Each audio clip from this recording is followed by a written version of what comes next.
This is the new skid steer winch. It's brand new, still in a crate. Features a standard flow motor with K-strain on it.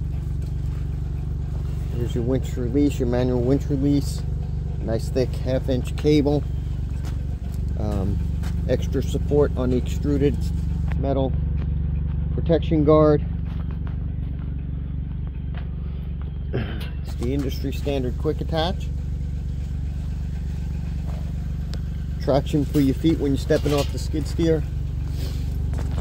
The teeth that round out inside, or I'm sorry, that push into the dirt to give you better traction, do have, I guess you would call them holes in it, so that you can wrap a chain around it if you need to.